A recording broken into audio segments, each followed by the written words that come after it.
Go ahead.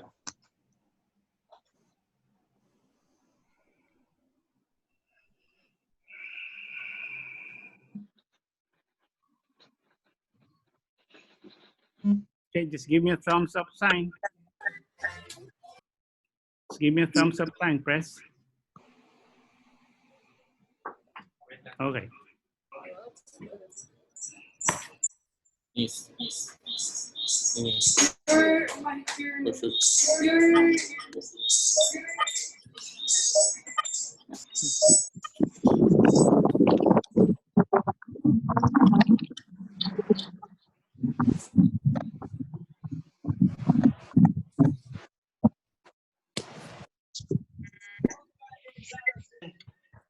Political yan kasi we think it's a Chinese invasion. Yeah. But Oli, that has a lot of risk.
Good afternoon, fellow Rotarians and friends. It's 1 p.m. Welcome to the fourth online meeting of the Rotary Club of Makati for Rotary year 2020 to 2021. I am Louis Asioche and I will be your moderator for today. We are on our first day under a restored MCQ setting and our first club meeting for the month of August.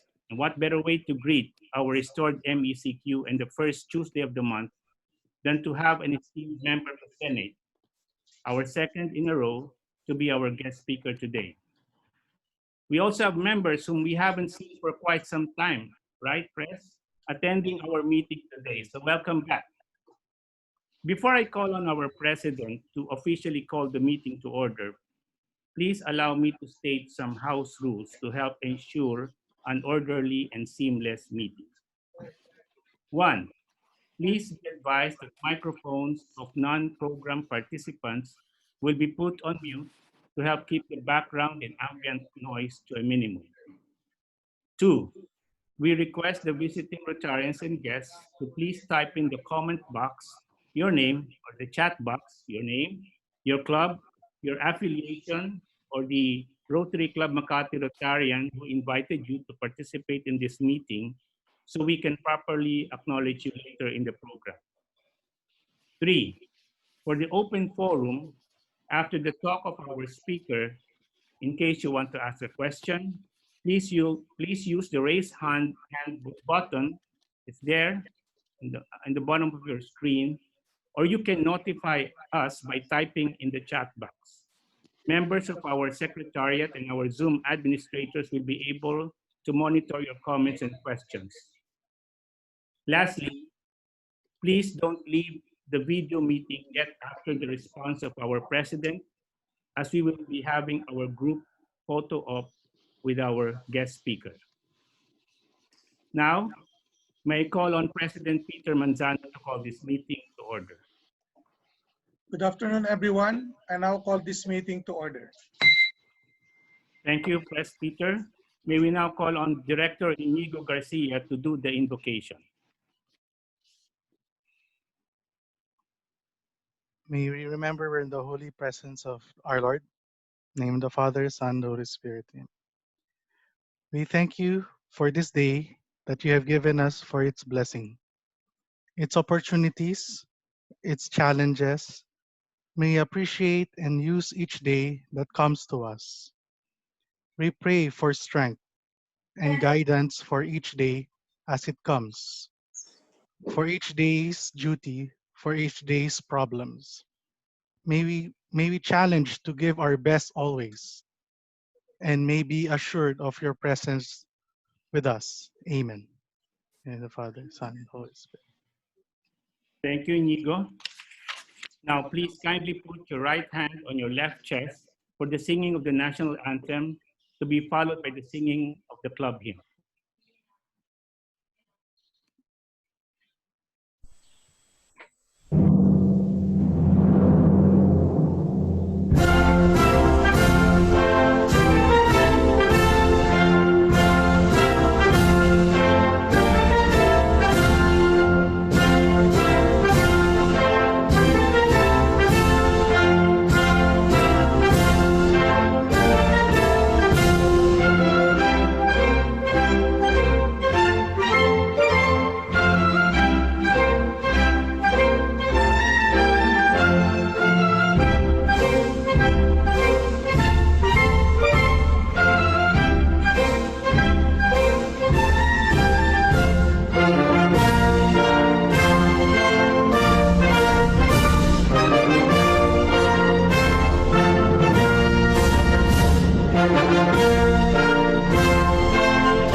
We're the Rotary Club of Makati, and together we stand proud. We are leaders with integrity, always ready to serve humanity, always living by the four-way test, building goodwill and peace along the way, giving hope to the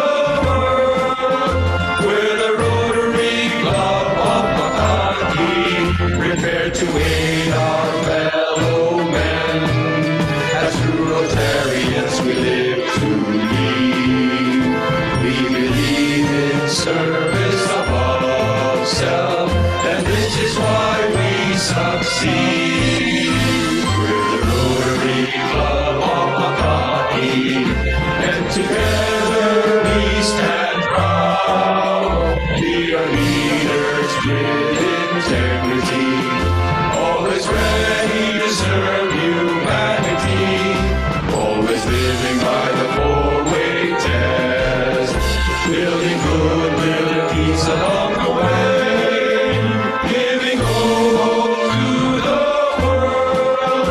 We're the Rotary Club of Makati, giving hope to the world. The Rotary Club of Makati.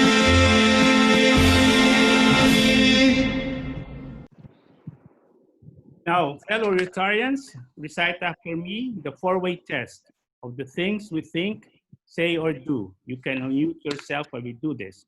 First, is it the truth? Is it the truth? Second, is it fair to all concerned? Is it fair to all concerned? Third, will it build goodwill and better friendships? Will it goodwill and better friendship? And fourth, will it be beneficial to all concerned? Will it be beneficial to all concerned? Thank you very much. Those celebrating their milestones are the following. Birthday celebrators are Philip Sea, today, August 4. IPP Bimbo Mills, celebrating on August 7. Peter Coyuto, August 9. Sanico, August 12. Ronnie Velayo, August 13. And Henry Akende, August 14. Aunts will be celebrating their birthdays are Beth Periquet, tomorrow, August 5. Julie Keener, August 8. Menchu Pascual, August 10. Lisa Fernandez, August 11. Maida Prieto, August 14. And those celebrating their wedding anniversaries are Ira and Julie Keener on the 8th of August. Philip and Kathy Sea, August 10. Ador and Celia Hizon, August 16, and Rodrigo and Marie Segura on the 17th day of August. Happy birthday and happy wedding anniversary to you all.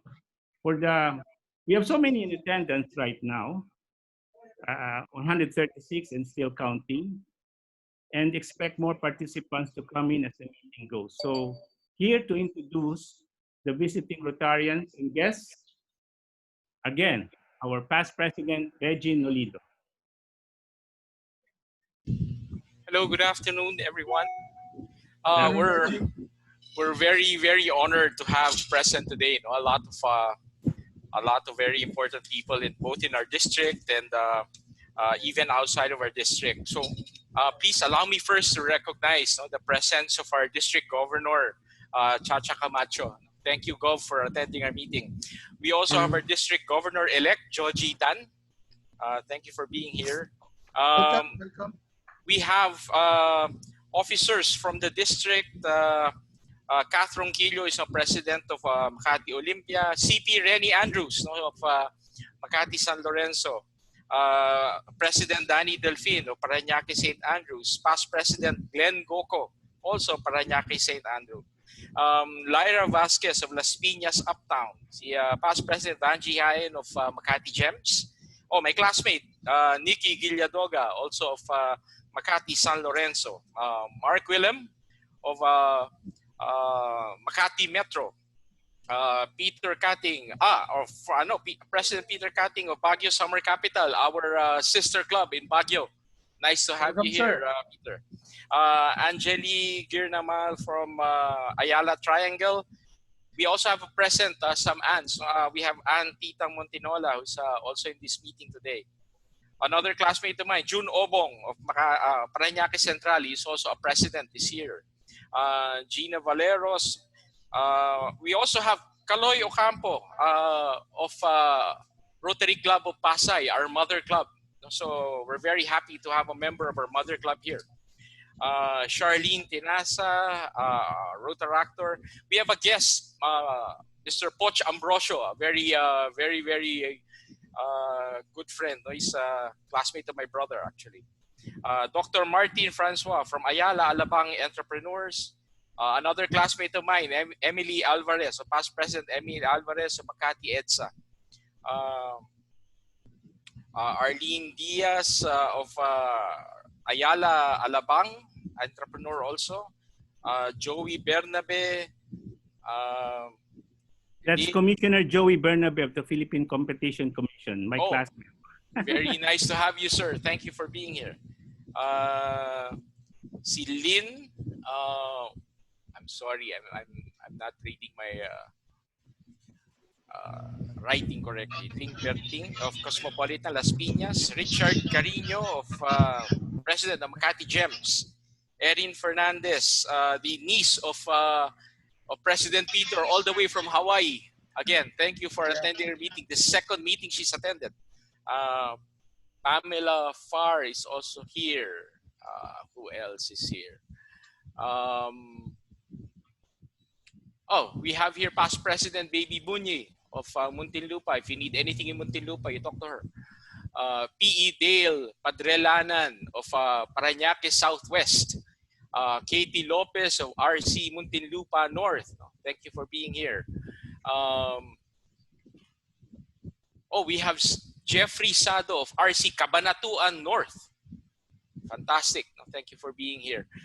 We have other guests coming in. Patrick Fontilla is also coming in. He's a classmate of mine. Patrick, nice to see you. And of course, we'll have more people coming in later. To all of you, welcome to our meeting, and we hope to see more of you in our future meetings as well. Thank you very much, and good afternoon to everyone. Thank you, Reggie. Thank you to my classmates. The Perfect Vision presidents are here. Okay, thank you, Past President Reggie Nolido. Again, thank you, my classmates under District Governor-elect Joji Tan for joining us, and also my classmates from UP College of Law Batch 92. For the President's time, please welcome Peter Manzano, our President.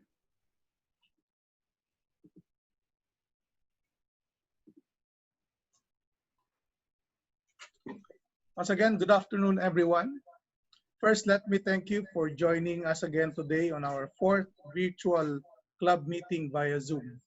It is truly inspiring to see everyone take time in showing up on screen and join us for our online meeting, a world apart from the ones we used to know and enjoyed and which we now sorely missed.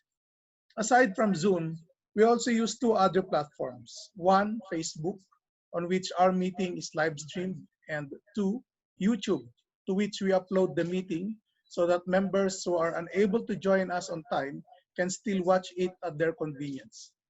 Second, last week we held our third virtual meeting with Senator Risa Hontiveros as our speaker, who shared to us her insights on the state of the nation.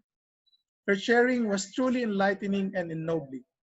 It was a well-attended online meeting as at some point we had an impressive 100 participants, a number we rarely had on our in-person meetings. And for those who were not able to join us last week, you can still watch the proceedings on YouTube. Third, I would like to thank PDG Pepito Benson for taking time to personally deliver personal protective equipments and masks yesterday to the Hospital ng Muntinlupa for the use of our medical frontliners. The face masks are part of the 10,000 surgical masks donated by RC Shanghai on the initiative of past President Frank Key, who is an honorary member of our club, while the PPEs were acquired by the club using the unspent remainder of a club global grant for our last anti-TB program. PDG Tony Kila, who had chaired the anti-TB program, was instrumental in securing the Rotary Foundation's permission to use the funds for our COVID-19 assistance project. That's all for me right now. And once again, good afternoon, everyone. Thank you, President Peter. Last time around, I was the one who introduced our guest speaker, Senator Risa Hontiveros, and he was the one moderating. The roles are now reversed. To introduce our esteemed speaker for today, Director Eddie Calves.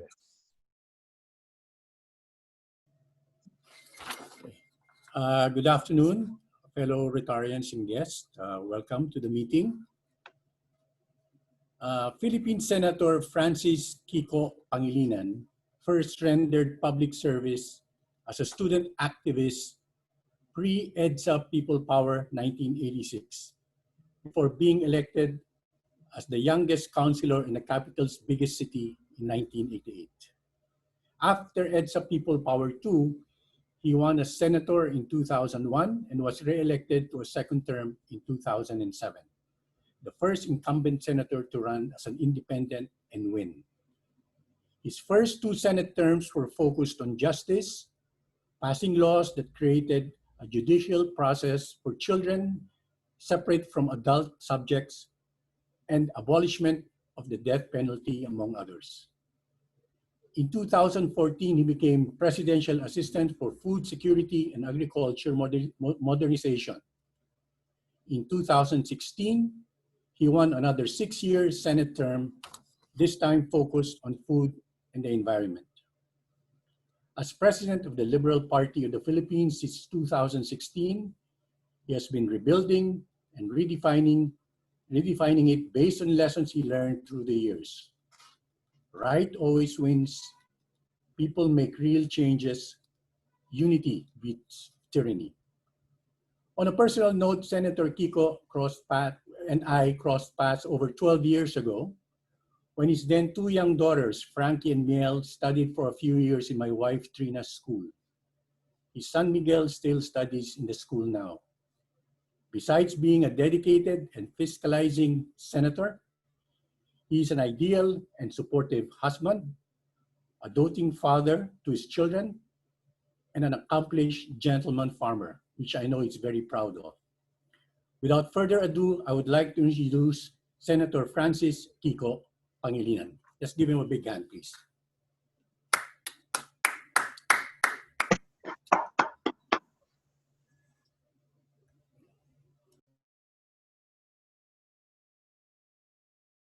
There you go. Thank you,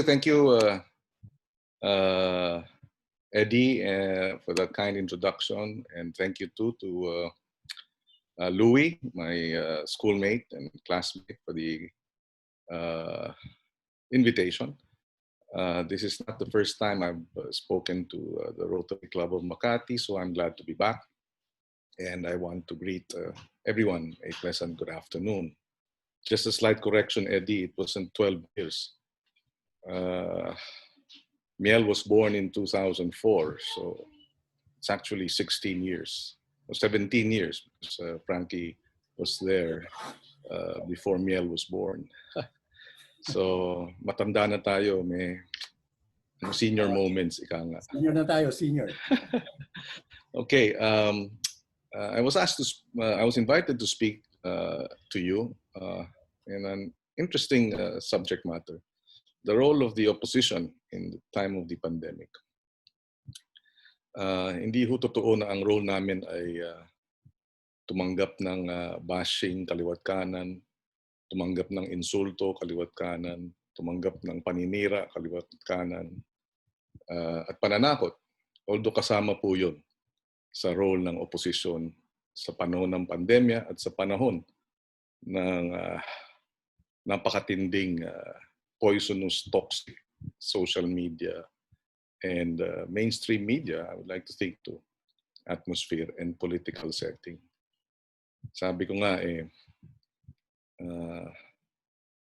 I would rather be farming now, but because of our sense of duty and commitment to public service, farming has taken a backseat, and we are now back in harness, trying to figure out how to act as a check and a balance, which is also a constitutional duty of a legislator, to act as a check and a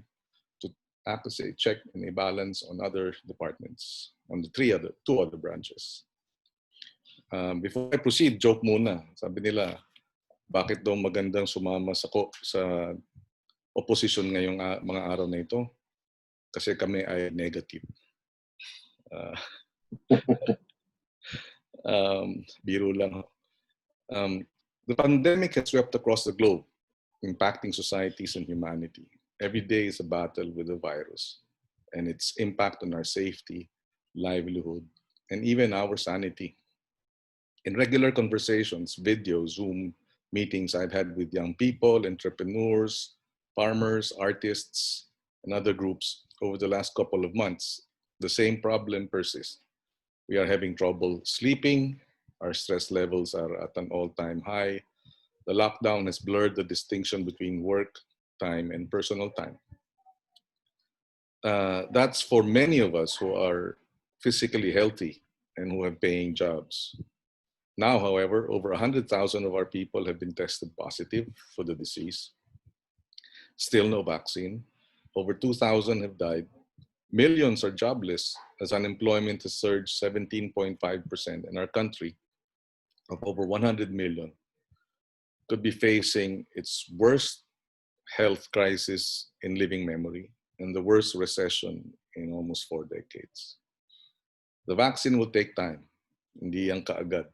Many of the pharmaceutical companies are saying 2 years. Maybe a bit earlier, but still the distribution and the implementation of vaccine campaigns will not be anytime soon. And we cannot just sit idly by and pray for a miracle. Certainly not the miracle of recovery that the DOH impressed upon us very recently, with 38,000 asymptomatic or mildly symptomatic patients suddenly joining the recovered, even without seeing a doctor, all in one day. Our nation is on fire, so to speak. COVID is taking up all the available air. We as a people are struggling to breathe. All of us just want a way out of a burning house, so to speak, or at least clear and convincing efforts to put out the fire. The fire is making all of us anxious and stressed. But on top of having an unseen and still evolving fire, also making us anxious and stressed are firefighters who are not schooled in firefighting. And the top fire chief, who may be schooled in medicine or firefighting, fighting disease, and yet the top fire chief who may have been schooled in firefighting has not been successful in leading us out of the fire. In fact, his leadership may be feeding and spreading the fire. How did we get here? It has now been half a year since the Philippines reported its first ever COVID case on January 30, 2020. The same day that the World Health Organization declared the NC-CoV outbreak as a global health emergency. 2 days before that, on January 28, I issued several statements calling for a preemptive total ban on visitors, not only from Wuhan, but from China. On February 2, the country reported its second COVID case. The Philippines also reported the first ever COVID fatality outside of China, a tourist from Wuhan. The same day, we called on the government to conduct contact tracing efforts to prevent the spread of the disease. A day later, February 3, the administration rejected the call to ban all Chinese from entering the Philippines. Sabi, unfair daw to China. Sabi naman nung isa, there will be diplomatic repercussions. On February 4, the Senate convened its first hearing to deliberate and prepare for the global health emergency. In the same hearing, it was revealed that there have been severe lapses in DOH contact tracing procedures involving the first COVID patients. We questioned Secretary Duque during that hearing. Senator Nancy Binay asked how much of those in the airplane, Cebu Pacific plane, were contact traced. That was the plane that was where the first Wuhan tourist who died was on board. And he didn't know how much were actually contact traced. He had to ask his staff during the hearing, and that's where he found out 17% were contact traced. In a series of follow-up questions, I asked him, they mentioned 80 people from Wuhan. 80 people were persons under investigation at that time, February 4. And my follow-up question to the good secretary was, how many of those 80 were from Wuhan? Again, he didn't know. He had to refer to his staff. And it was his staff who told him how many. And the answer was, of the 80, 31 came from Wuhan. February 4. And I asked, follow-up question, what were the contact tracing efforts for the 31? And the answer was, there was no contact tracing because the patients had already left or left the hospital and were gone. What we said in that hearing after hearing the responses of Secretary Duque remains true today, exactly 6 months later. I do not think that it's just a failure of communication, I said, quote, but a failure of leadership from the part of the Secretary of Health. It is a sentiment echoed by thousands, if not tens of thousands of Filipinos. What we feared would happen in that Senate hearing happened precisely a month after. March 6, the Philippines reported its first local case, and it has continued to rise. March 11, the World Health Organization finally declared COVID a pandemic. On March 12, Manila was put on partial lockdown, and finally on March 16, ECQ was implemented. And it has remained the longest lockdown in the world. In the last 6 months, on top of the pandemic and its effects on jobs and livelihood, on classes and education, on travel and investment, several issues also grabbed people's attention. The signing of the terror law, the anti-terror law, which we voted against in February. The controversial Mañanita of NCR Police Chief Sinyas that violated the lockdown they were supposed to be implementing. The misogyny and sexual abuse and harassment prevalent in our schools and societies under the hashtag Iha Ako, which my very own daughter helped start. Corruption at the PhilHealth. The mysterious deaths of high-profile inmates in the Bilibid. Rampant arrests of different sectors. And the shutdown of ABS-CBN. And many more. During this pandemic, Google search for in COVID Philippines has been consistently high. People are looking for information and on the disease, how it spreads, how to address it, what are its possible cures, and how to stop it from spreading. The government and its top fire chief are no help for credible information. Somebody has joked, trust the government on COVID-19 and your life may be in danger. Seeing how the government has bungled over and over with the pandemic, no one is actually laughing. And now we come to the question of the opposition. 3 things about the opposition. First, remember that the opposition is not just political leaders who identify with the minority in Congress.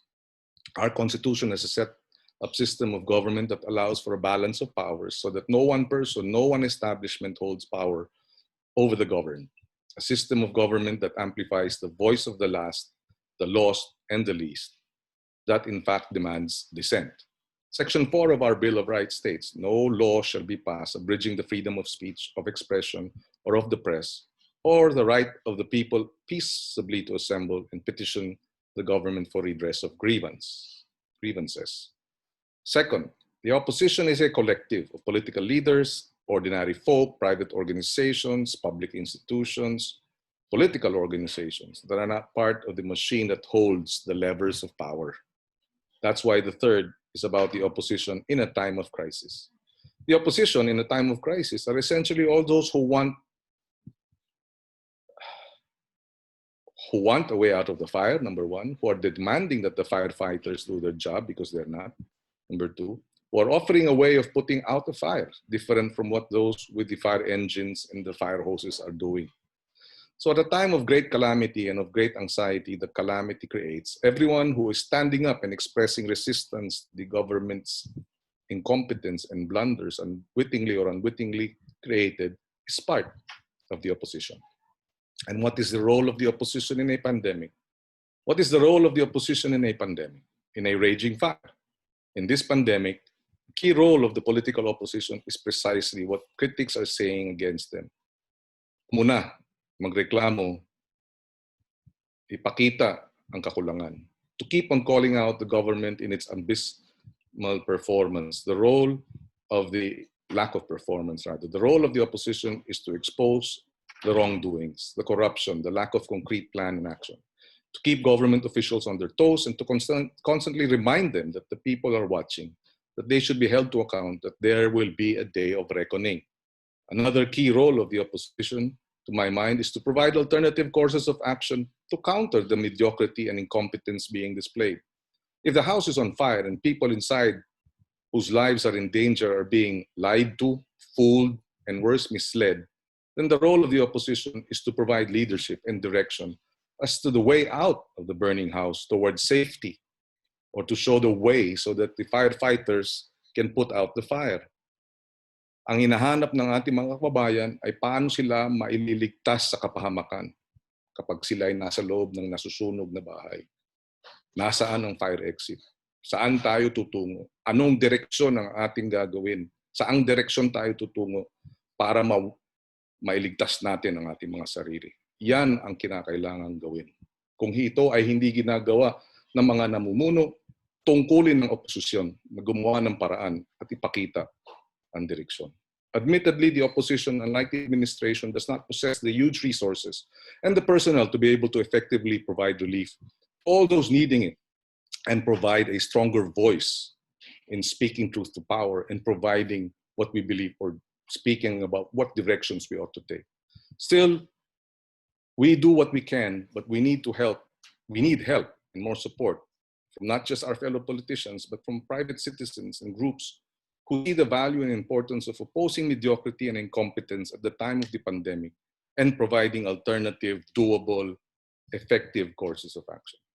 I can only imagine how effective Vice President Leni could be if she had more resources at her disposal in the OVP's efforts to address the needs of various sectors.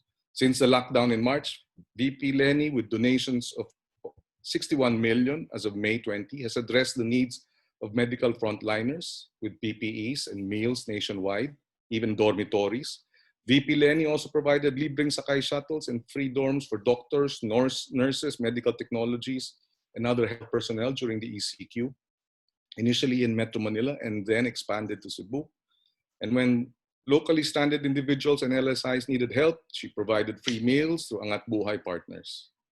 From our end, we have raised and continue to raise our voice on overpriced test kits and PPEs, the incompetence and corruption allegations in the DOH. We have asked Secretary Duque to resign. The data massaging of COVID numbers, the lack of a concrete plan to stop COVID, and to revive the COVID-infected economy, inaction over the locally produced test kits to favor the imported ones, the swift passage of the Anti-Terror Act, which we questioned before the Supreme Court, the closure of ABS-CBN network, which cost the jobs of over 11,000 breadwinners and which threatened freedom of the press. We've all heard the saying, power corrupts and absolute power corrupts absolutely. That is impunity. And impunity can only be fought with vigorous, relentless opposition. We strive to keep our house, our country, our democracy intact and healthy amidst the pandemic, despite the pandemic, and especially because of the pandemic. For authoritarians, COVID is an opportunity to continue to keep the people terrorized and to wreck democracy, public health, and the economy be damned. Containing COVID does not require arresting helpless violators, threatening activists and human rights defenders, threatening doctors, harassing businesses, using the law against political opponents. We have to speak up, and we will continue to speak up despite the difficulties. This is a marathon, not a sprint. Each and every act of dissent, each ripple of resistance will eventually form a wave. Then, in time, a tsunami. We've once proven the power of our people. We can do it again. Tyrants are terrified of this power. And the only way to oppose tyranny, and the only way to stop tyranny, rather, is to oppose it vigorously and relentlessly. And we, the political leaders of the opposition, will continue to do our part in the resistance. The opposition is only as powerful as the collective. Hindi tayo mapapagod magrereklamo at magbigay ng mga mungkahing maaring tumugon sa mga problema ng bansa. In the time of COVID, we will continue to celebrate, so to speak, our being negative. Magandang hapon at maraming salamat sa kanilang lahat. Thank you, Senator Kiko. You have time to field questions from our attendees, right? Yes. Sure. I was monitoring our attendance and we had 125 attendees. Stops. President, that's a record. You can raise your hand so you can be acknowledged before you ask your question, or you can post your questions in the chat box and I will read them. Who would like to field the first question to our guest speaker?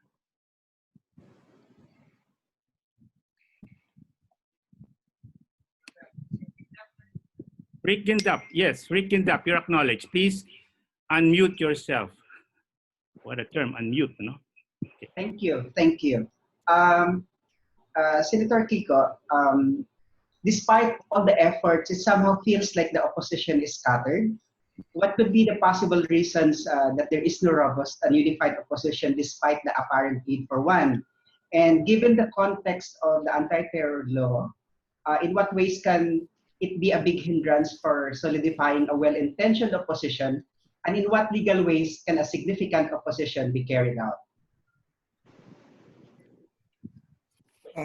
Well, first, it's not easy to be in the opposition. Diba? Nung nanalo nga yung LP noong 2016, 115 members of Congress were who won under the LP. But, after a month, we were down to 20. Nagsilipatan na. Nga yung hindi madali. Why is the opposition scattered? Who wants to be insulted publicly? Who wants to be bashed with daily? Who wants to be subjected to fake news? So hindi siya madali. Under a authoritarian, this administration from day one did not hide its desire to impose an iron fist policy in addressing problems. Oplang Tokhang started even before June 30. A few weeks before, marami ng reports ng mga namamatay. That's iron fist policy for you. Anti-terror measure, the same. 2.5 years martial law in Mindanao. Iron fist policy rin yan. So, tinatakot talaga ang mga nais magsalita. Tinatakot at si Senator De Lima nga, kinulong. So you ask us, why is the opposition scattered? Because there is precisely a systematic, organized, well-funded effort to stifle dissent. But our own lessons in history will tell us that you can only suppress so much, and tyranny is not sustainable. So we will fight. Now, the anti-terror law, definitely, we are fearful that it will be used to go against political dissent. Sa China, sa Hong Kong, they also had a national security law passed. And immediately, the government of Hong Kong is saying that the pro-democracy rallyists are terrorists. Overnight, those who are pushing for democracy, more freedom, more opposing the draconian measures, are now being called terrorists. So what's it to say that eventually that's going to be the same case here in the country? So, having said that, that is really the challenge, and we need more, and that's why I said earlier, we need support. We need people to speak up. Some are saying it's ito nga ang mga doktor nag-press conference at naghumihingi ng ECQ. Pinagbigyan pero tinakot pa, di ba? And that's the political reality we're facing. And therefore, ang basa sa pananakot is precisely, it's not just a message of this administration to the doctors, it's a message to anyone who might decide to speak up. And so the choice really is, how do we stand? Where do we stand in the face of what we're dealing with? In fact, if you want to be, if you ask me, my own sense, and where am I coming from? Bottom line ko is, where do I stand in the face of mass murder? Okay, thank you, Senator. The questions keep pouring in. Next, to ask the question will be June Palafox, to be followed by Dr. Martin Francois. June? Hey, June. Hi, June. Hi. Hi, Senator Kiko. Thank you for sharing. Thank you too for joining us. Thank you, sir. What if no elections 2022 with less than 700 days left? Any thoughts on this? Thank you, sir. Yeah, we actually, just this morning, we were discussing this with the Council of Asian Liberals and Democrats, because the Hong Kong elections have been postponed for a year.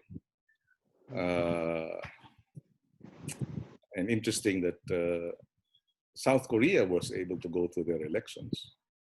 And Singapore was also able to go through their elections this year, during COVID.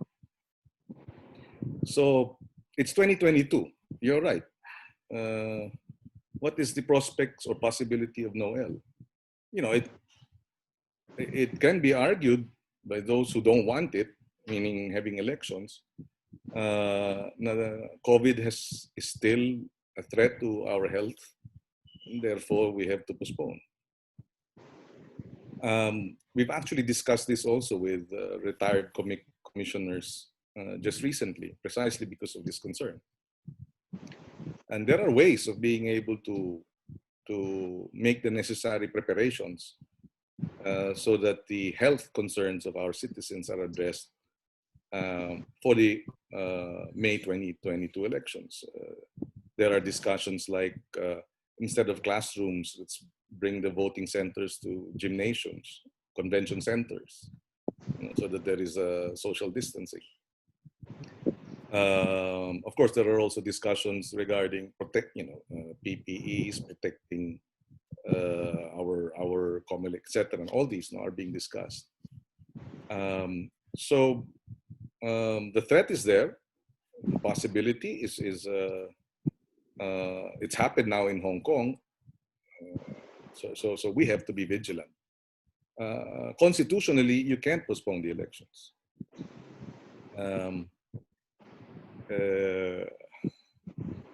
So that's your dilemma. It has to push through. Some people may argue, no, given these circumstances, this is a special situation. But constitutionally, every 3 years, every 6 years would be the presidential elections, and that's spelled out in the Constitution. So unless they change the Constitution,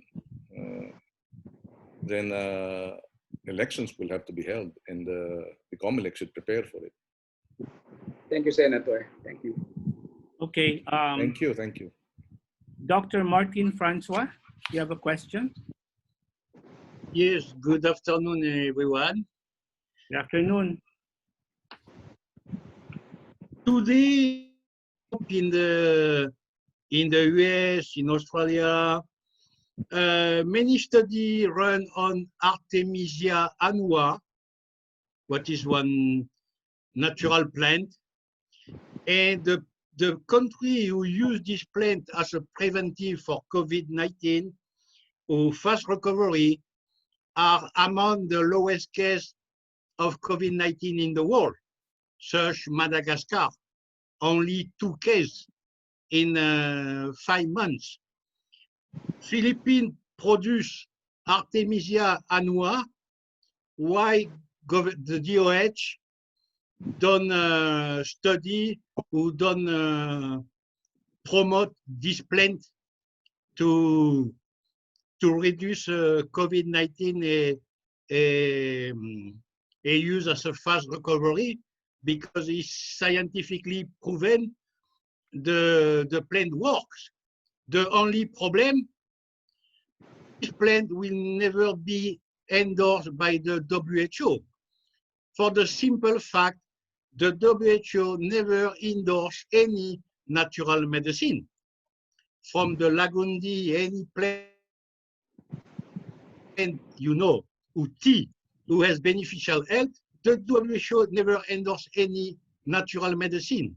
Why are we waiting for the endorsement of the WHO for some solution proven in many countries can already reduce the pandemic? Thank you. Yes, thank you. I've never heard of this plant, Artemisia annua. If you can give us some information about this, we'd be very interested. But having said that, there is a clinical study, well, not a clinical study, but in Cebu on coconut oil, virgin coconut oil, which is quite interesting. In terms of curative. Also, Lagundi is Artemisia annua. Is that Lagundi? No. But different. Sorry. Some study in the Philippines of Lagundi. But this one is coconut oil, virgin coconut oil. They actually have data that 67, if I'm not mistaken, all positive COVID inmates in Cebu Provincial Jail. They were all positive. They were all given this coconut oil curative protocol, and they all recovered. None went into serious, severe COVID, conditions. So we should be able to do that. And interesting about virgin coconut oil is it's actually endorsed by a former Philippine Secretary of Health, Secretary Jimmy Galvez Tan. I know him personally, so yes, we should be able to push for alternative medication or curative cures. I mean, alternative medical interventions And the one of the Cebu City Jail, Cebu Provincial Jail, is actually interesting, and we should look into that. Thank you. You have a follow-up question, Dr. Martin? We have some questions. Yeah, I have only one more point, and then if you don't mind, one more question. Please go ahead. The advantage of Artemisia annua is many laboratory study around the world. So usually, as a doctor, as an entomologist, if so many laboratory study, is because the potential is there. The way is simply to Google Artemisia annua vs COVID-19, and you can find many study and many questions. My second question is proven today in some countries like the Philippines, because of the slowdown of the health system, especially in the hospital, the casualty of COVID-19 is higher than the COVID-19 itself. Many people cannot get proper treatment and die because of this pandemic, and their illness is not related to COVID-19. Why the government proposed to the government to establish one minimum of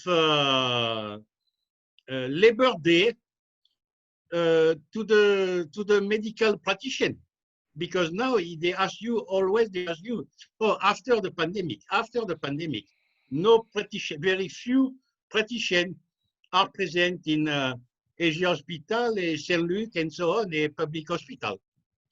Thank you. It's just my question. Sorry, I didn't quite get the question. What are they doing in terms of collecting the right data and information? Is that right? No, it's if you are sick today, whatever the illness today, yes, you cannot access to hospital. Yes. Because no doctor is available. Yes. In other words, yeah. So, but those people still die because of this, because simply of the fact they cannot access to one doctor or to one hospital. Yes. And they are not related with COVID-19, cancer, and so on. Well, that is right. In fact, that's what one of the reasons why we are hearing the PhilHealth issue today. I just left the hearing to attend this. I didn't know that it would be set today, the hearing of PhilHealth.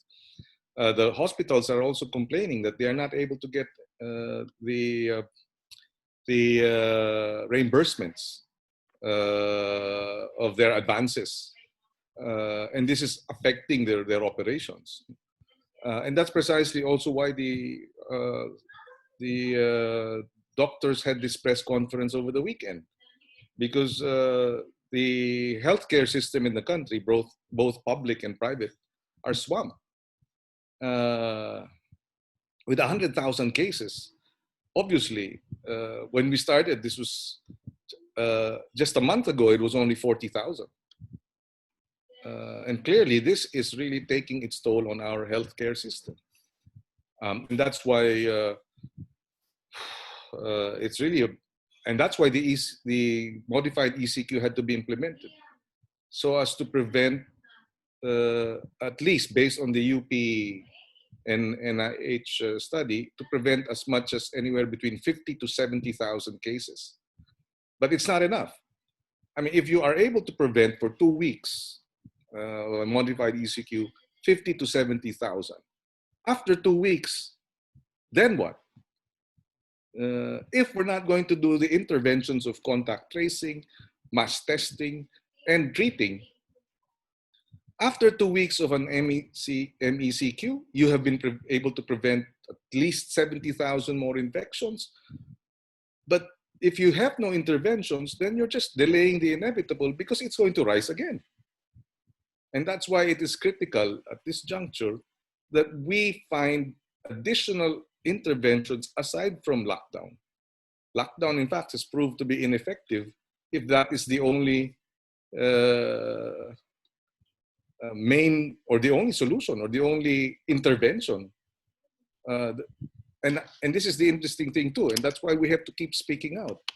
Last week, the contact tracing czar, Mayor Magalong of Baguio City, in a public statement said only 614 of the around 1,700 LGUs responded and, to his contact tracing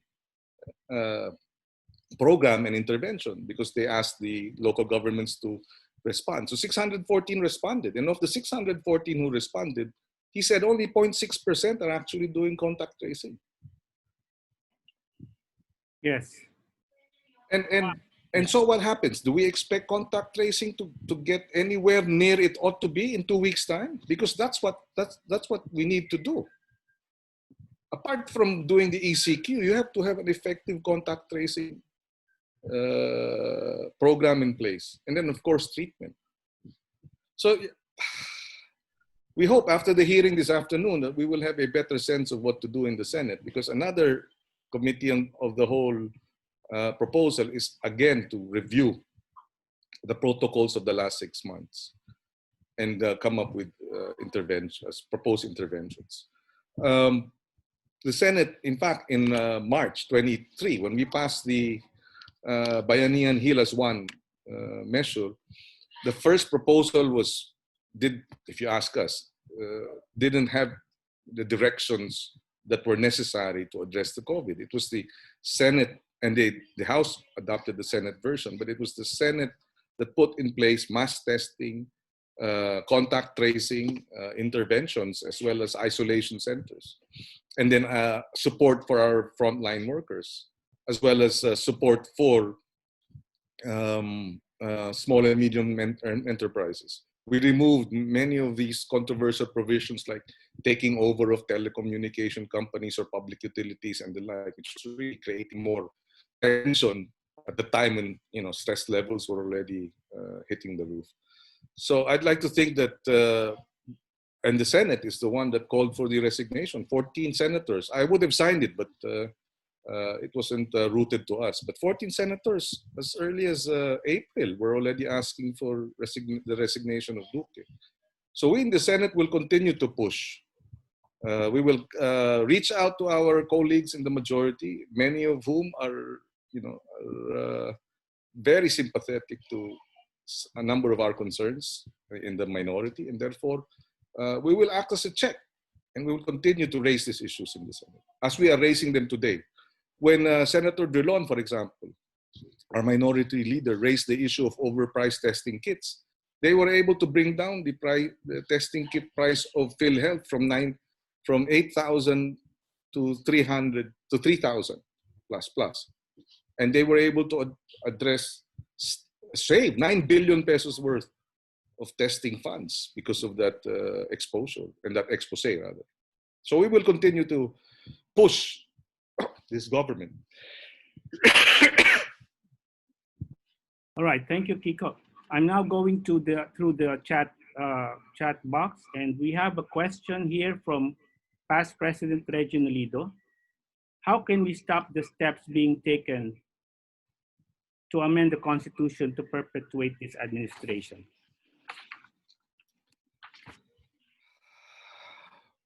Well, I'm chairman of the Senate Committee on Constitutional Amendments. I've been chairman since 2012. I don't think I'd be chairman if the Senate majority did not support it. In other words, if the Senate majority felt the need for charter change, they would have another chairperson. And that's precisely one of the intentions of the Constitution, why there ought to be a Senate. The Senate is 6 years rather than 3, more long-term and strategic in terms of thinking, and more independent and nationwide And so we will just have to rely on our colleagues in the Senate to make sure that our priorities are in order. They were saying charter change in 2021. We will cross the bridge when we get there. But under my watch so far, we've been able to articulate, we've been able to draw out sentiments of the public, organizations, esteemed jurists on the issue of charter change. We've conducted nationwide hearings. We were in Cagayan de Oro, we were in Baguio, also in Cebu. And there is really no public clamor. At least when we were going through that, there was no public clamor for charter change. In fact, even the economic managers, when we conducted our hearings, and there was precisely the federal constitution that was submitted by the Puno committee to our Senate Committee on Constitutional Amendments. You have federal Supreme Court, you had federal government, the 13 federal, and we asked how much is this all going to cost? And in that hearing, they said it wouldn't cost much. But then a couple of days later, the economic team said that's going to cost around 150 billion pesos. Where will we get the money? Taxes again. So even the economic managers opposed charter change. So we will just have to ensure that all stakeholders are heard in this charter change issue before we even move towards pushing for it. Yeah. The following set of questions pertain to the role of the opposition in politics, no more in respect to the pandemic. I have here two questions, which I think, since they pertain to the same topic, I will just read them. The question from Romel Rama: since you are talking about the role of the opposition, do you think the government can best deliver good governance if there is no opposition? And from Gary Apolola. Gary is the daughter of our batchmate, Senator Kiko, Jamie Apolola. And condolences, yes, Eric Apolola. Her question is this: as someone who was part of the opposition against the Marcos administration, how would you compare being part of the opposition then and being part of the opposition now? So those are the two questions combined. Well, they're actually related. You asked about no opposition. We had that. Marcos dictatorship, there was, he arrested all the opposition. There was no opposition. Where did that lead us? In fact, they had the #1 opposition leader assassinated. Where did that bring us? So yeah, that's our case study for no opposition.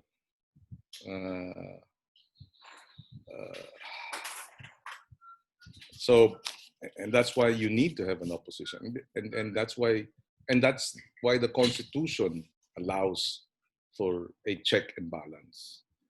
And one such check and balance precisely is the minority in any democratic representative democracy. The minority, has to be dynamic, and respected. Okay, what's the difference between the Marcos being opposition? Well, the difference is I'm really much older now. I mean, personally, I was a student leader then and an activist.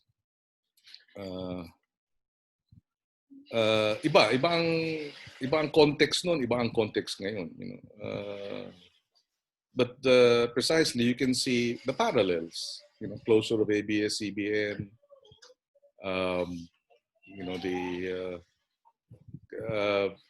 The human rights violations and abuses. It's ironic, in the SONA, the state, of course, the controlled media. Then media was controlled. Now, so much resources, billions of pesos are being pumped into social media. Then, kontrolado ang press. Di ba? Walang lumalabas na hindi approved ni Secretary Sendanya, yung Minister of Public Information. And it's all propaganda. Hindi ba? I remember how propaganda was operating after Ninoy Aquino was shot dead. 1983. And how did the propaganda machinery of the Marcos dictatorship address that? First, they claimed that they didn't know who the killer was. So every day for 5 days, the face of Rolly Galman was on the national broadsheets, and then do you know this guy? Do you know this man? So there you could see they were controlling the narrative, saying, hindi natin kilala yan. And then on the 6th or 7th day, the PCINP, CIDG said, he is Rolly Galman. That was the announcement. And how did we find out? Because in his jockey shorts, his briefs, there was a burda. Binurda yung in red. Nakalagay Rolly. Again, that's your propaganda information being, spread. I guess they were lying for so long, they felt that the people will just accept garbage all the time. And so expect us to believe then, and that was, I'm explaining this because this is how I became politicized. I didn't care about what was happening in the country until Ninoy was shot. But because of the garbage that were being, fed to us after he was killed, parang ang feeling ko ginagago. Diba? Saan ka nakakita? 3,000 PCINP, mga sundalo ng armed forces, nagbabantay sa kanya. Tapos ang bumaril sa kanya, isang communist hitman na galing, was able to penetrate 3,000, go behind the in the tarmac and shoot him from behind. So talagang, talagang basura was being fed. And so fast forward to today, a lot of garbage being fed to us in social media too. So the different, in context, there are a lot of parallels. How do you lie repeatedly until it becomes the truth? How do you threaten? How do you intimidate? And how do you go against your enemies? Senator De Lima is jailed now. Ninoy Aquino was jailed for almost 8 years then. We have a question from past President Junjun Dairit. Junjun?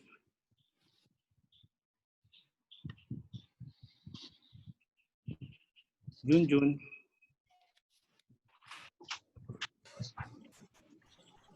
Good afternoon, Senator Kiko.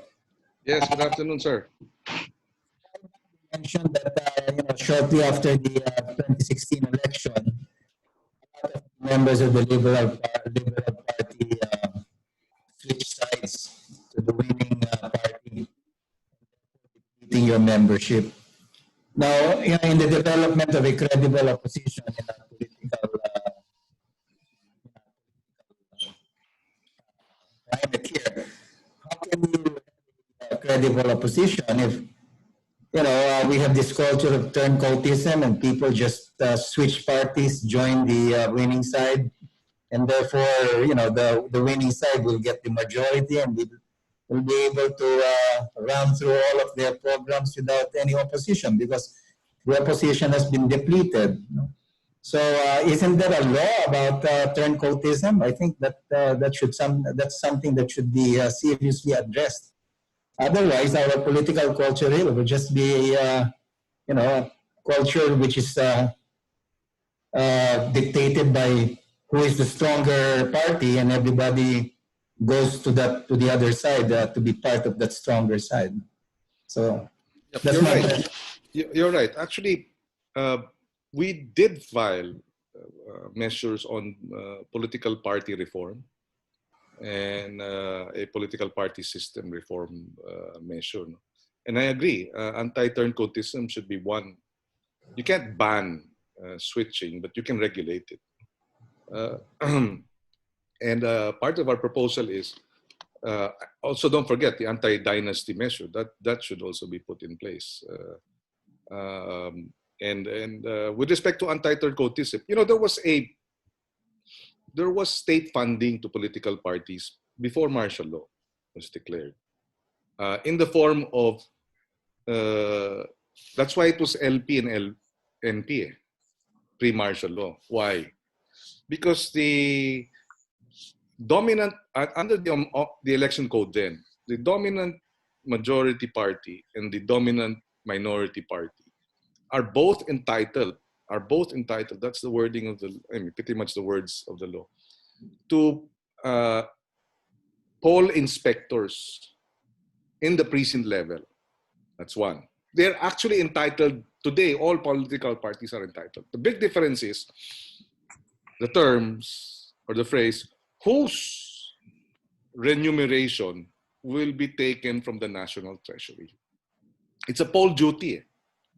It's a poll duty. So throughout the country, all poll watchers of LP and NP, if they were to do poll duty for 2 or 3 days, their allowances were drawn from the national treasury. It was the national government that funded the designated poll watchers of NP and LP.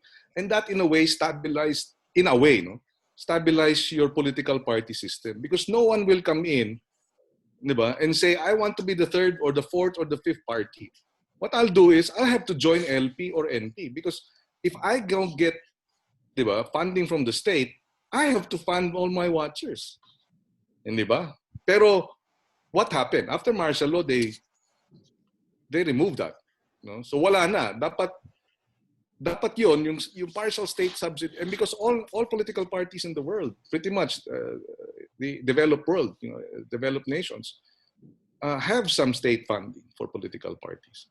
What should have been done was allow for that, and if it's a multi-party system, then let have 5, diba, watchers. The first top 5 parties in the vote will get watchers paid for by the government. The other thing is, because there is state subsidy to funding, state funding to political parties, then you can regulate it. And one such regulation is an anti-turncoatism measure. How do you do that? If you won as a liberal party, diba, and you switch parties, because you won with state subsidy, you return the state subsidy. Diba? And therefore, it makes turncoatism more difficult. You can't, diba? Hindi naman pwedeng you switch parties like you switch your t-shirt, diba? Make it more difficult. So you're right. These are some of the interventions that should be, implemented, in terms of reforming our political party system and our political system in the country. Maybe Thank you very much, Senator. Probably a good segue to that question will be the one coming from past District Governor Sid Garcia. His question is this, Senator. How can the citizens strengthen the voice of the opposition? Good question. First, I think you should strengthen, we should strengthen the voices of those who support the opposition and who are willing to vote for opposition candidates by registering. An interesting piece of information that we got after the 2019 elections is that the Ocho Derecho won in all mock elections of student councils conducted nationwide. All 8 of our candidates were always in the top 12 in all campuses. In other words, the young, the millennials, bought into our our campaign narrative that we need these people. They're not known, but they have the gravitas and they are experienced. Only 2 of them, actually Bam and Mar, were the ones who were known. And so throughout the Philippines, sa lahat ng campus polls, mock polls, panalo kami. Laging pasok yung top 12. Sa top 12. Anong problema? Turns out, COMELEC data showed that 18 to 24-year-old voters, 10 million aren't registered. So it's like, and Bam Aquino lost by 300,000 plus votes. In other words, our base, the youth and students are not registered. I remember the story of Erin Tanyada. his I don't know, sister-in-law or married to his cousin is a teacher in UANP, and she has students, around 104 students, and only 4 were registered. So that's one. How can you help? Maybe, fund a very non-partisan. My dad was with Rotary, and I think Rotary can do this. Conduct a nationwide go out and register campaign. Get the Rotary Club to sponsor it, and just exercising your right as a citizen. We're not saying you should vote for anyone. We're just saying, register. So that's something that can be done immediately. Can you imagine if even just 3 million of those? Si Bam lost by 400,000 votes, under 400,000 votes. Mar lost by almost, maybe a little over 1 million votes. Can you imagine if only 30% of those 10 million were able to register? It would be a different Senate today. I believe we have a question from past President Fred Parungaw. Fred?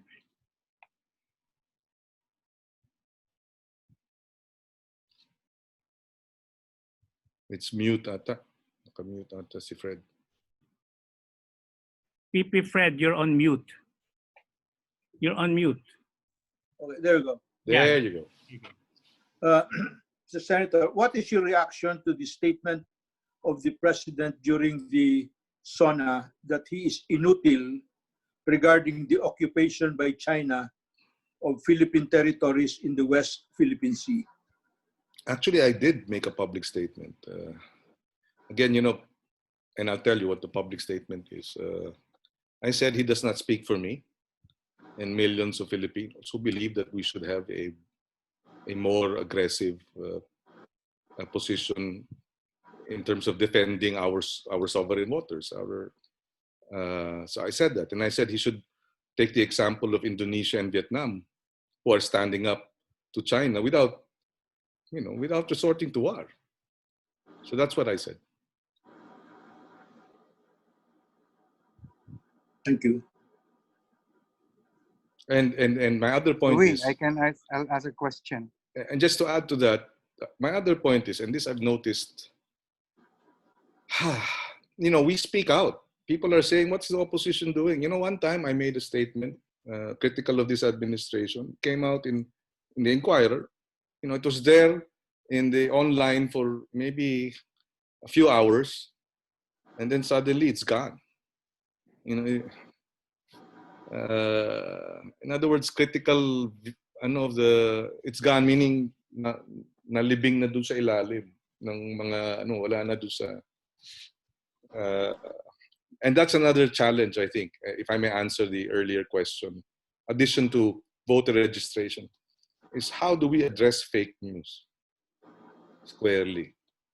And just the other day, and not just fake news, but the whole all the garbage that's coming out of social media. How do we address that? Just the other day, there were these concerns about Twitter being used as child pornography platforms. And so, it's actually a crime scene. So these are also challenges. There are, South Africa, the Democratic Alliance is an opposition party there. They actually have call center operations for their political party. And they do calls, they have recorded calls of the message of their party leaders, so it's of course it's not fake news, it's their advocacy, So if the other side is presenting fake news, then maybe technology should be used to present the advocacies. I'd like to see a setup where the voice of Vice President Lenny, for example, will be heard, and when a call is made, just to report on what she's doing with COVID. So these are some other interventions that can be done technology-wise, especially now. Many of us are not leaving our homes, or our home 99%, 98% of the time. Digital technology is critical if we are to get a stronger voice for the opposition. You have another question? I have a question. From past President Fidel Alfonso. Fidel? Ako, Louie, may question ako. Yeah, I can see you. Yeah, Fidel, yes. You have the floor now, Fidel. Hi, sir. You're on mute.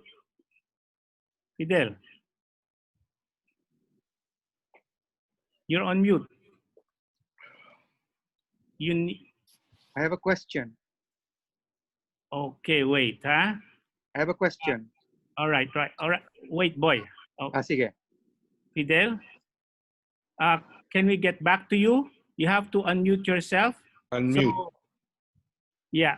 Okay, can we have the question from Boy Arteche first? Boy? Hi, Senator Kiko. Yes, boy. Hi, how are you? Hi. Good afternoon. I have a question, Kiko.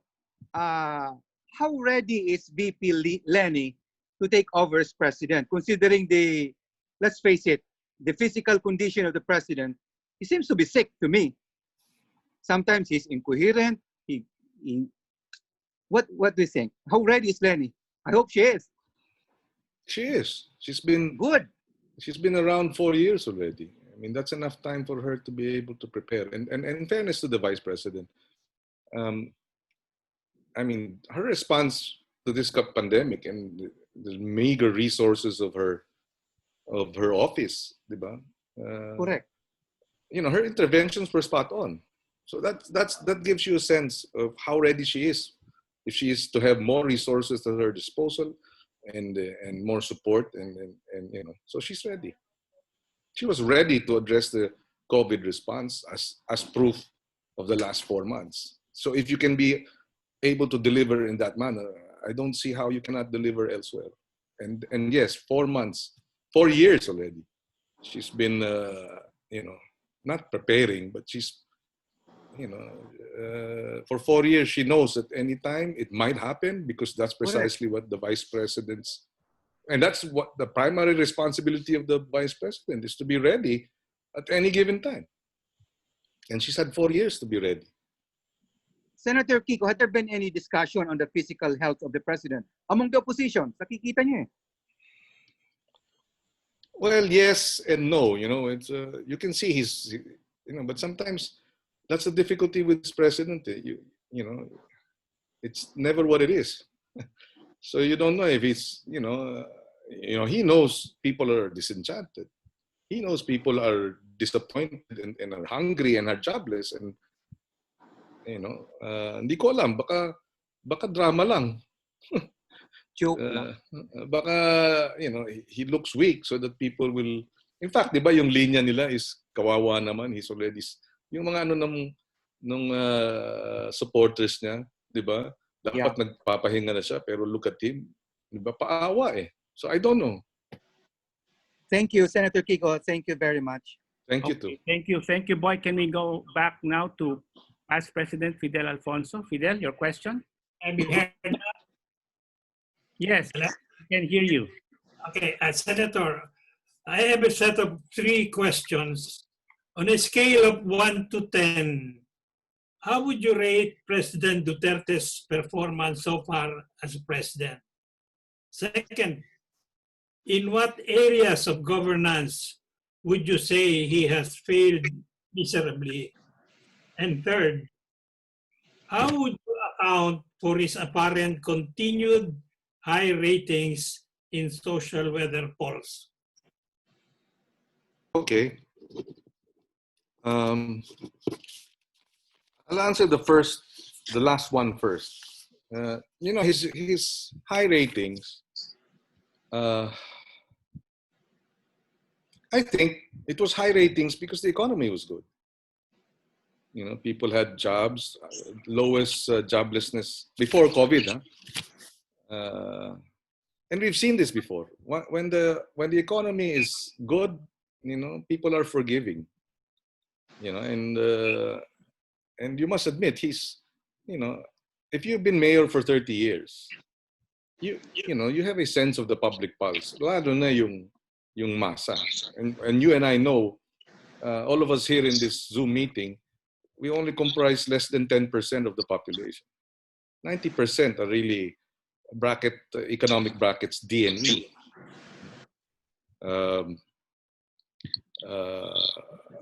Or 85%. Tayo, ABC, this is actually an A crowd. So this A crowd is probably 2%. So magaling siya ron. Mayor yan ng 30 years eh. Magaling kumiliti. So kaya ganun ang popularity niya. And maganda ekonomiya. No?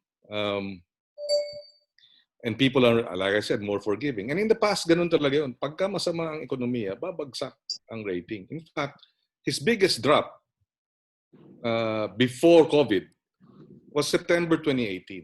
He dropped 11% in his approval. That was the biggest drop ever since he became president.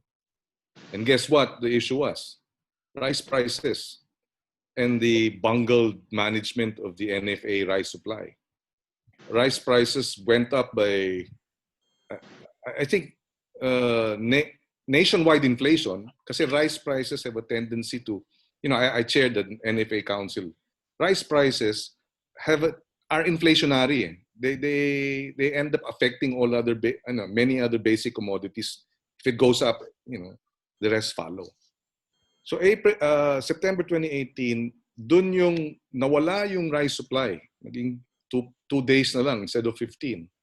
Tapos, so ninakaw. He had to fire actually his NFA chairman, his administrator. He fired that guy. But because nga, economic, yung pagkanin na pinag-uusapan, bigas na pinag-uusapan, that's very political. So what did he do? He fired him and then, et cetera. But my point there is, bakit bumagsak? Kasi economic. Kasi malapit na sabi nga, hindi nga malapit sa bituka. Pag bigas o kanin, nasa loob mismo ng bituka. I remember the saying, we would say that when we were kids.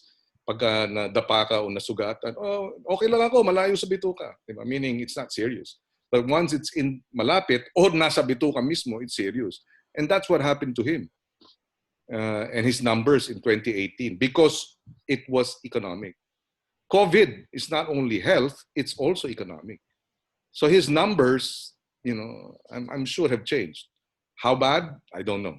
So we will see. Nobody can do the polls now. Ayaw ipa-poll ng IATF. Kasi nga social distancing. O baka ayaw lang nilang malaman yung resulta. I don't know. The next one is 1 to 10. I don't like grading because you're never really graded until the end of your term. Meaning, you're never really graded until the end of the semester, your final grade, diba? But let's just, what did he promise us? He promised us peace and order. That's his number one, diba? That's why he was elected. Diba? He would end corruption and drugs in 3 to 6 months. Or 4 years into his presidency. Where are we in terms of drug? We're nowhere close to addressing it. 3 weeks ago, 5 billion pesos worth of shabu was again seized or discovered. Nobody in the drug syndicates behind the tons of shabu that were brought in from the Bureau of Customs. Nobody was charged or accused or, nobody's jailed. And the BOC customs officials who napalusutan either because of negligence or into it, none of them were punished. Na-appoint pa nga sa kabinete at sa ibang posisyon. Diba? So where are we there? After 4 years, 30,000 dead. Are we anywhere near closer to addressing the drug problem? In the zona, mayroon pa rin problema. Diba? And I interpellated si Senator Bato because he was pushing for the death penalty the other day. And he was saying that, these drug lords are really, running circles around us. So that's why we have to have the death penalty. So I said, it's been Oplan Tokhang for 4 years and we still have a lot of drugs. So are you saying the Oplan Tokhang was not successful? Of course, he denies it. He says, no, we had 1 million jailed, surrendered, 100,000 were is charged. Then I said, I don't buy it. If you have $1 million jailed and 100,000 charged, or what have you, and surrendered, and yet after 4 years, drugs are still proliferating, I don't see that as successful. So I'd rather not grade, but I just say that his promises have obviously, he's failed to fulfill his promises. Criminality. He likes to think, this administration likes to think it's strong on crime, but, the prosecutor from Manila was just shot dead 2 weeks ago. On the day of the SONA, the National Mental Health Institute director was shot dead. A few days after that, the PCSO executive director was shot dead. A month ago, two policemen raped a 15-year-old in Ilocos Sur. And 3 weeks ago, or a month ago, 4 AFP soldiers were killed in Holo by PNP. So I think he has failed to live up to his promises. So you are so far registering a rating of 10 or a grade of 10 for your responses. But I hope you can accommodate still 2 more questions. Wait, is 10 the lowest or the highest? Highest. Okay, thank you. From a Rotaractor, Senator, from Rotaractor Charlene Tinasa. Senator, just an observation. There is no true left or opposition to the current administration. Even the traditional left is not left anymore. The Liberal Party is in tatters. Anybody who expresses a dissenting opinion is branded as a sympathizer of a crime or an enemy of progress and is treated like a heretic. Do you think this is the creeping dictatorship that we were warned of? Yes. It's this is tyranny. ABS-CBN was just shut down. It's the largest network in the country. It's like shutting down the New York Times. So how does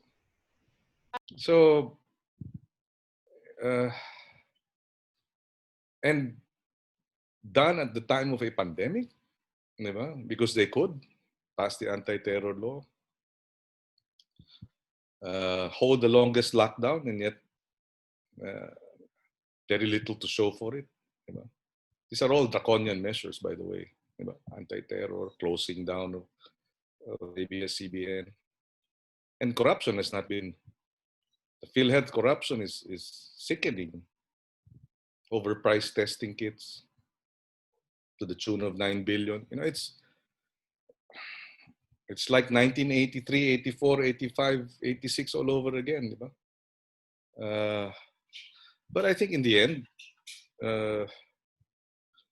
they can do a lot of spinning, a lot of propaganda, but when people feel the pain of joblessness and nothing to eat, that's gonna, yung dating forgiving, magiging ano na yun, diba?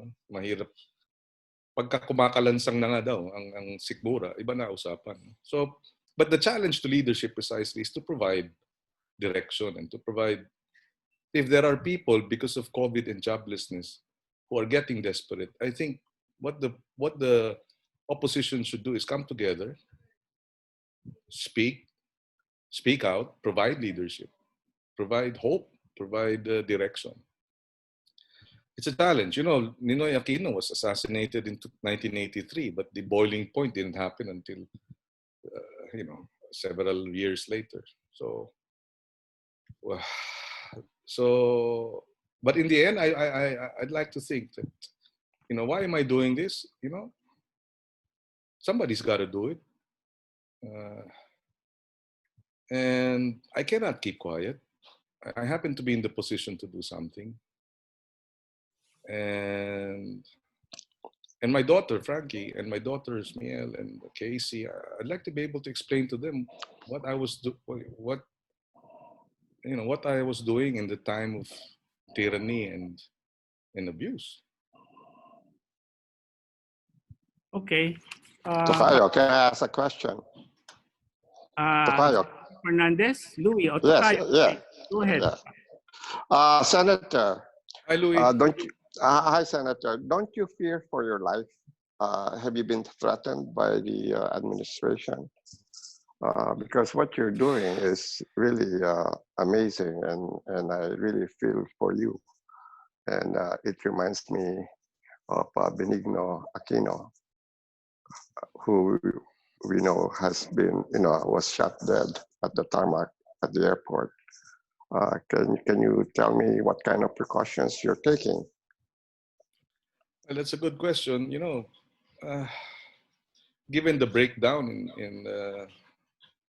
in all these assassinations, yeah, I'll have to admit it has crossed my mind, but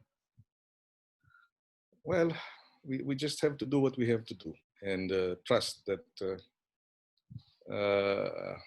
trust that my angels, my guardian angels are there protecting me. But at the same time, what's the choice? We keep quiet.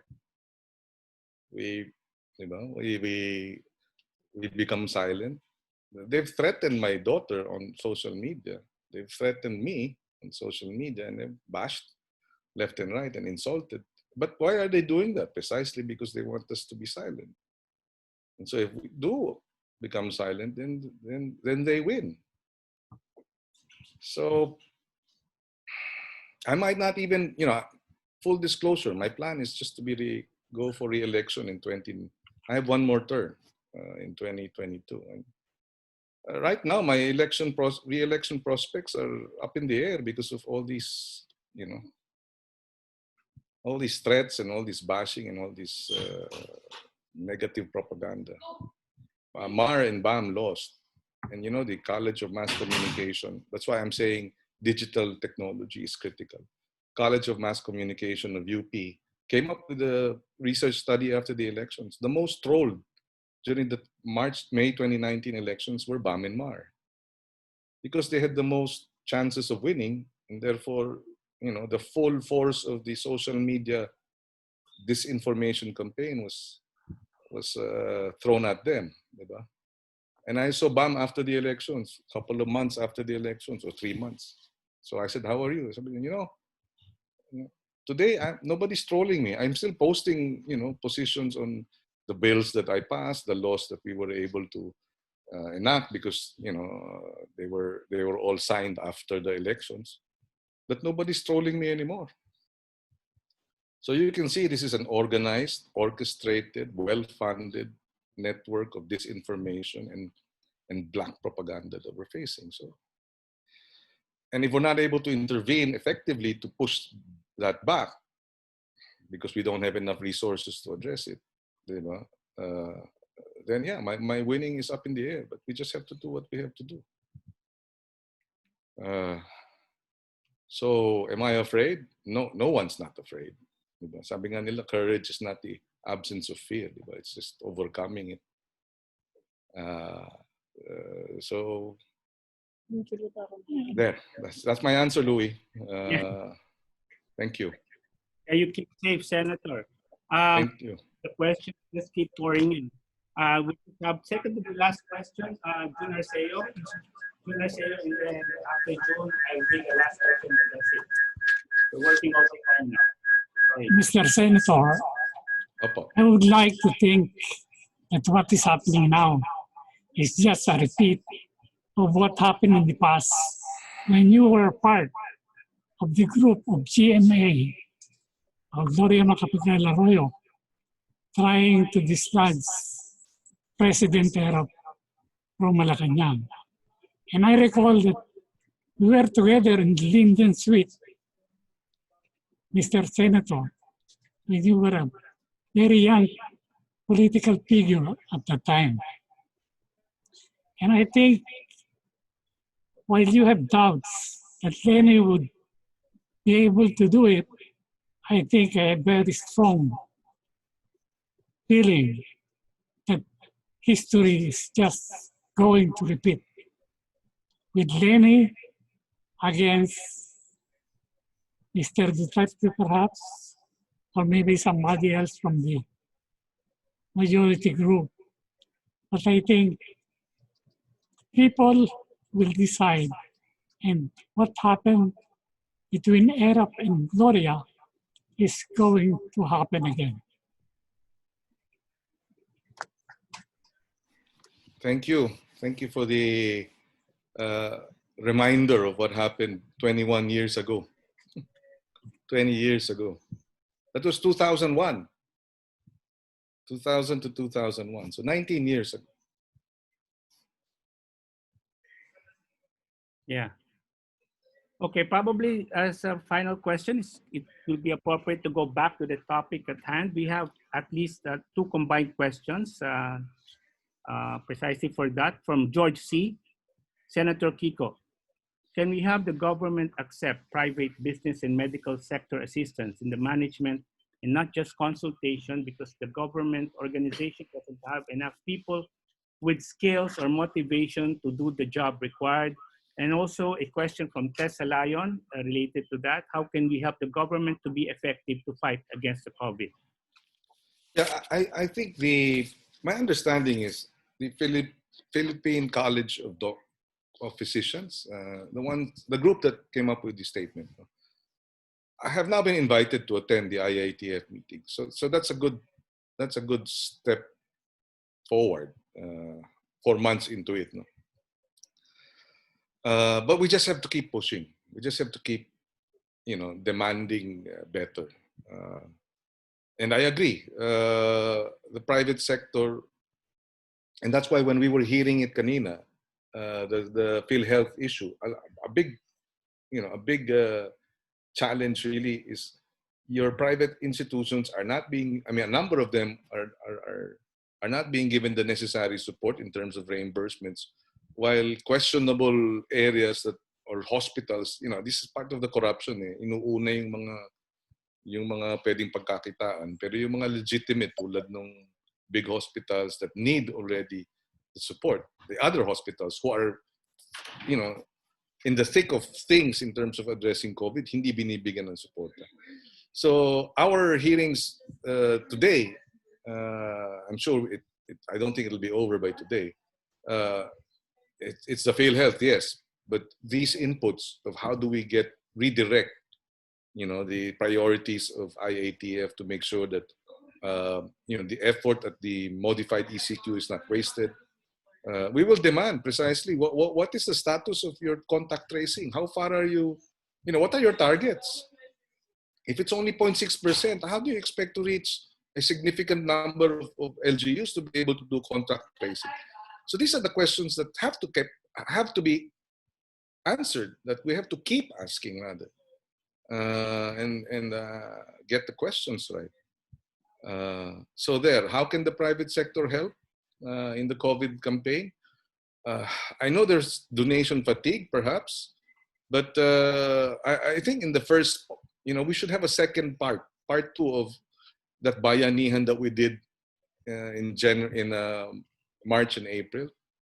We were just thinking of it the other day, because at the start of the COVID campaign, it was the private sector that really, threw everything, including the kitchen sink, into supporting the frontliners, providing the PPEs, food, giving food and transportation. So I think the continuing effort to provide support for the frontliners, for those who need it most, hindi dapat natatapos yan. Dapat nagtutulungan. LGUs too.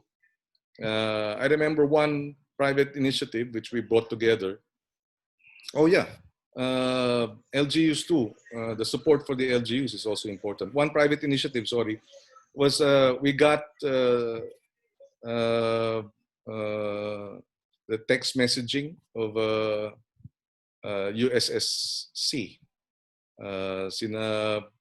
I forget the name now, but they went into Caloocan. They tied up with the Caloocan local government so that everything was info technology driven. Text messaging, tinawagan yung mga beneficiaries. Mabilis ang distribution, hindi nakapila. So we should continue to look for support for LGUs that are actually delivering, because it becomes a template.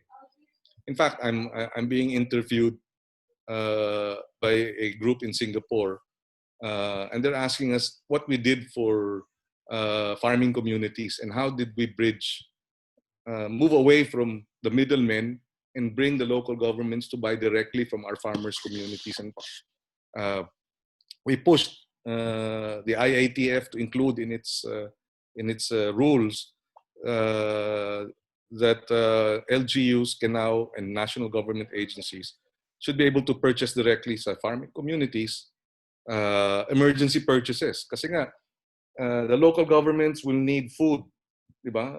Relief goods. They need to feed the lockdown communities. And the farmers, they have their produce. So, ginawa namin, and we discussed this with Secretary Dar, sabi ko, this is a new normal. Diba? This is upside. Let's get the farmers to sell directly to the local governments. And by June, we had over almost 4 billion pesos worth of direct purchases.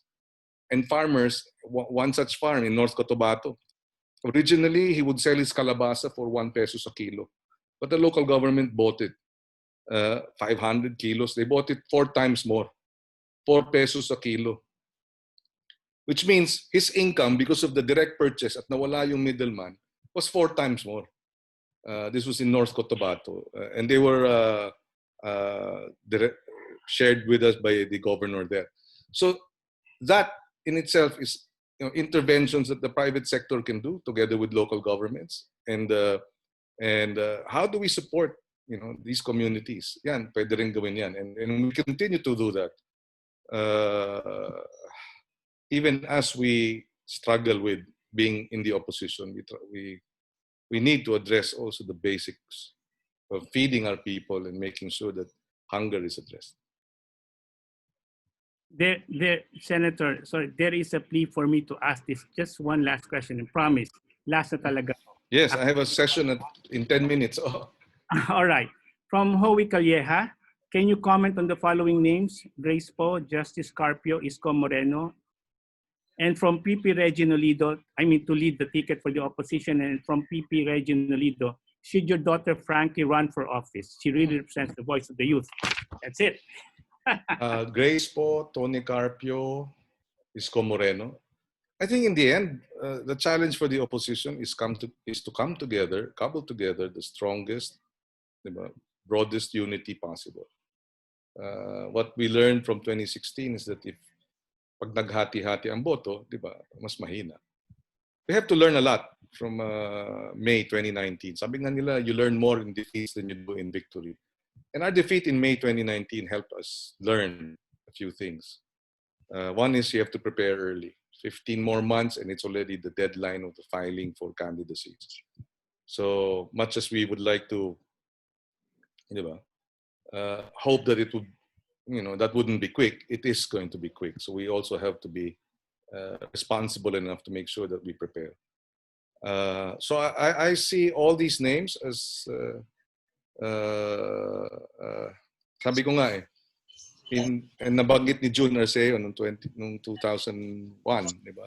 Who would have thought that Chavit Singson would be allied suddenly with the anti-Arab group, di ba?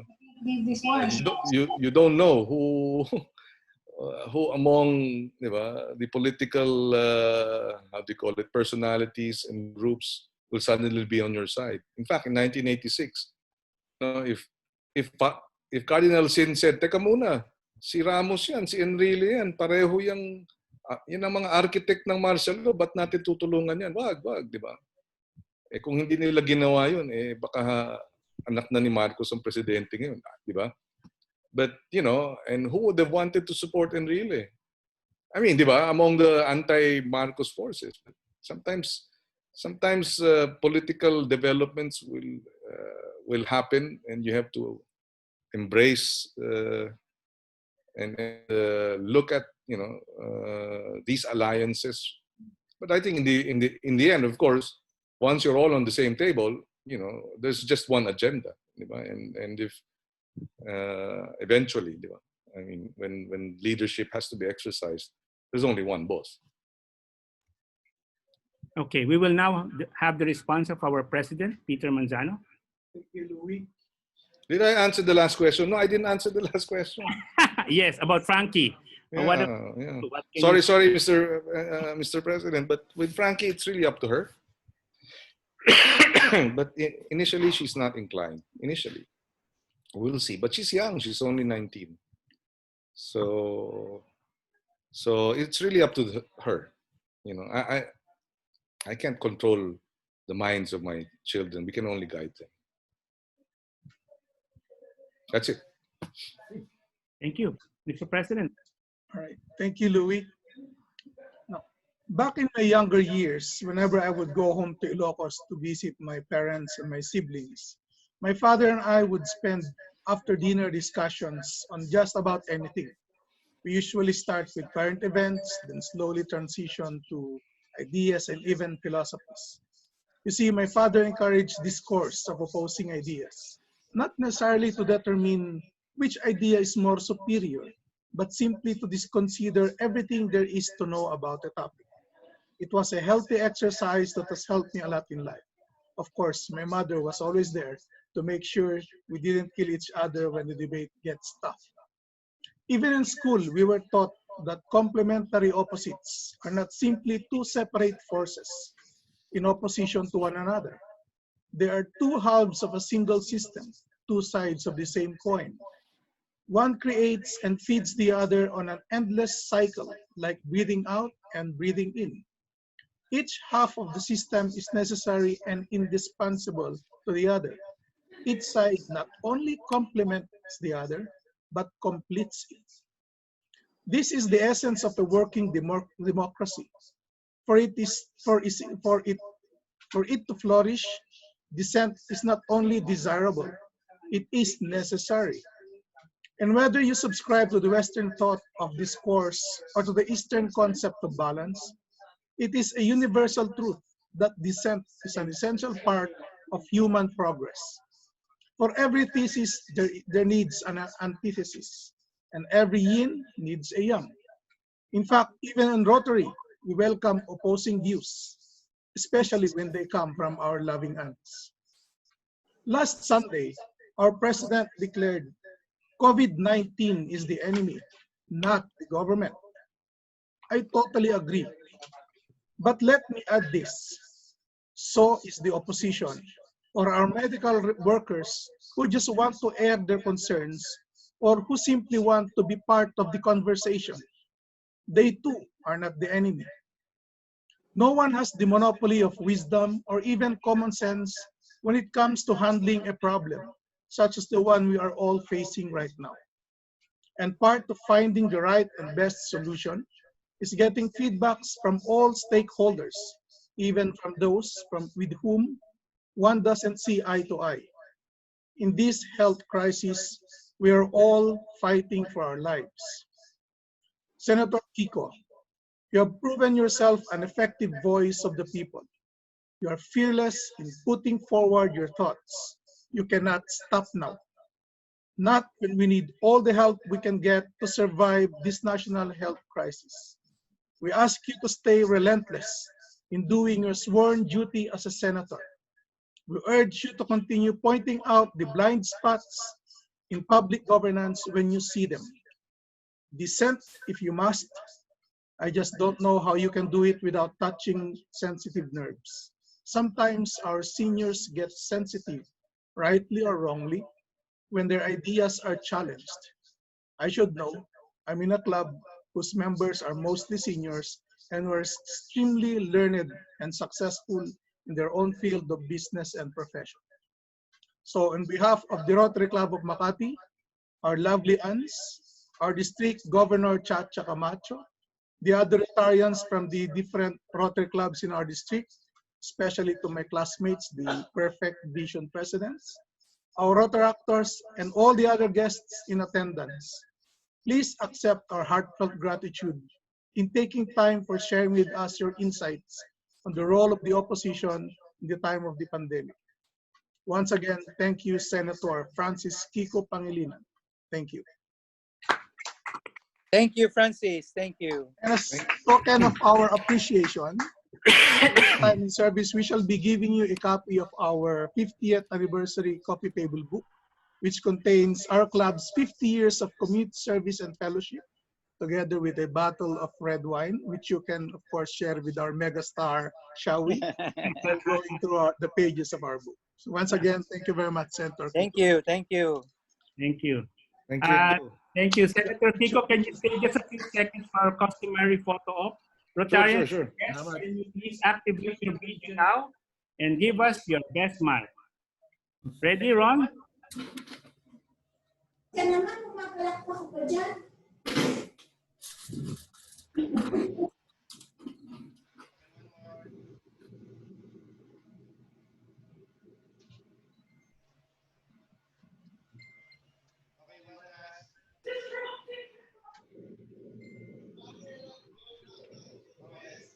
Thank you.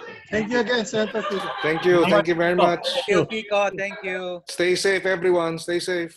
Thank you. Safe. Be safe, Kiko. Be safe. Thank you. All right. Next week is our service project week, so we'll not have any club meeting. But the week after that, we shall be having Attorney Shell Jokno as our speaker. So see you all on August 18 for another exciting meeting. See you, Peter. See you, Peter. This meeting is now adjourned. Okay. Bye-bye, Peter. Thank you. Bye-bye. Congrats. Thank you, everyone. Congrats. President Peter. Very good.